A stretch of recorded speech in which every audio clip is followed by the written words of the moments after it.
saya Amelia Putri. Di sini saya sebagai host podcast pada hari ini.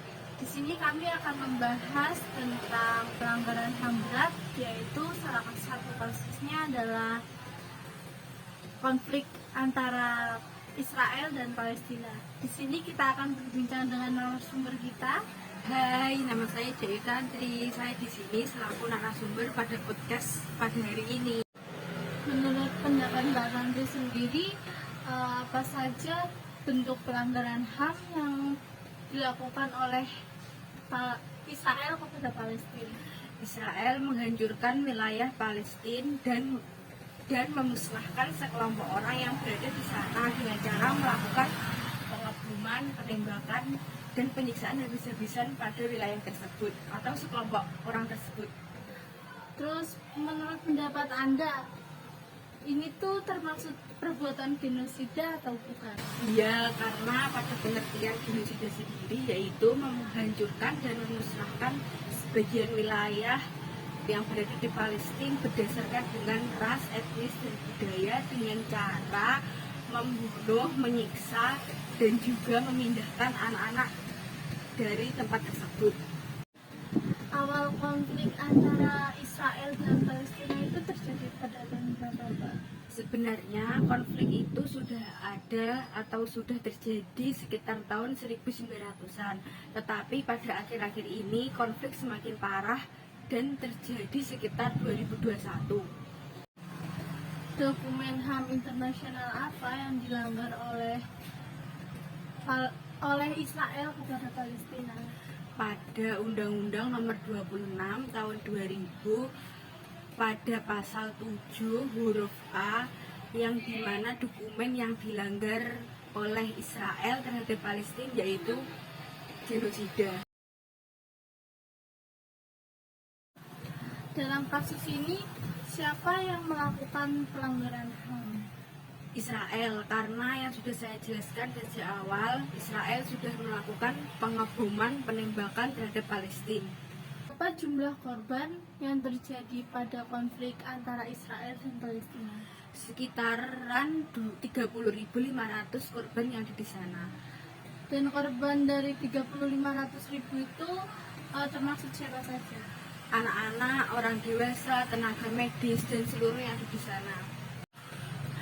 Apa saja dampak-dampak yang dirasakan oleh korban? Warga Palestina menjadi kehilangan anggota keluarga, korban menjadi trauma, terputusnya internet, sandang, papan, pangan itu hancur, dan kehilangan juga akses untuk sekolah. Bagaimana sikap masyarakat internasional dalam penanganan pelanggaran HAM tersebut? Contohnya Indonesia itu mengirimkan PBB untuk menyelesaikan konflik tersebut, dan juga Indonesia mengirimkan pasokan makanan dari Indonesia ke Palestina. Bagaimana pendapat Anda tentang yang terjadi konflik antara Israel dengan Palestina? Kalau menurut pendapat saya pribadi, konflik antara Israel dan Palestina seperti yang narasumber jelaskan tadi, itu termasuk pelanggaran HAM berat dan termasuk genosida, karena masyarakat Palestina mendapatkan perlakuan seperti pembunuhan, pengeboman, dan pengusiran secara terpaksa dari wilayah tersebut sendiri. Dan mereka tuh tidak memiliki hak bebas, contohnya seperti sekolah. Mereka kan kebanyakan dari mereka kayak tempat sekolah atau rumahnya itu kan sudah hancur Israel. Jadi mereka tuh kesulitan untuk seperti sekolah gitu. Ya. Kalau menurut pendapat Anda pribadi, awal munculnya konflik antara Israel dan Palestina itu apa? Ini ya Mbak ya, awal terjadinya konfliknya itu Israel dengan Palestina itu ini mendirikan negara di wilayah yang sama, dan sampai sekarang itu korban itu masih terus berjuang dan belum ada titik terang sampai sekarang. Sampai sekarang. Iya, sampai sekarang.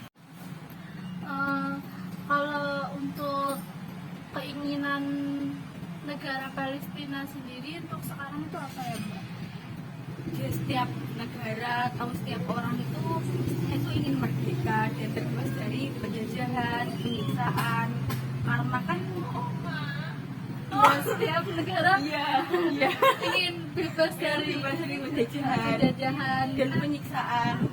Penyebab penjajahan itu kan bisa jadi Kehilangan nyawa seseorang, keluarga. ya. Untuk tujuan Israel menjajah Palestina itu apa? Israel itu ingin menguasai seluruh bagian atau seluruh wilayah dari Palestina, tapi Palestina itu tidak ingin menyerahkan wilayah itu secara cuma-cuma, sehingga terjadinya konflik Israel dengan Palestina itu sampai sekarang itu belum tuntas. Setelah yang saya jelaskan panjang kali lebar tentang sejarah yang terjadi konflik antara Israel dengan Palestina, menurut Anda siapa yang salah? Menurut pendapat saya di sini yang bersalah itu Israel, karena kan setiap negara itu kan memiliki batas wilayah sendiri. Nah, itu sedangkan yang diperbutkan itu termasuk ke batas wilayah Palestina. Ya. Nah, sementara Israel itu ingin mendapatkan wilayah tersebut, ingin mendirikan negara di wilayah tersebut, dan Israel itu menggunakan cara yang salah, kayak seperti menggunakan kekerasan, pembunuhan pembunuhan. Kira-kira sampai kapan ya konflik ini akan berakhir? Kalau untuk berakhirnya konflik ini itu Mbak kurang tahu, soalnya dari PBB langsung kan belum menindaklanjuti tentang konflik ini kan ya Mbak. Iya. Jadi ya penyelesaiannya tuh belum ada sampai kapan.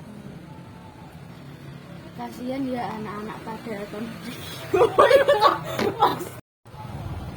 Kasihan ya anak-anak pada konflik ini, dia harus menanggung semuanya padahal dia tidak bersalah. Ya dampaknya juga kan mereka kehilangan hak untuk hidup juga kan, bahkan ditembak, dibom, terus kehilangan hak bebasnya gitu. Kayak sekolah kan jadi terbatas toh Mbak, itunya dia. Kenapa ya PBB tidak ikut andil atau tidak ikut serta menyelesaikan konflik antara Israel dengan Palestina?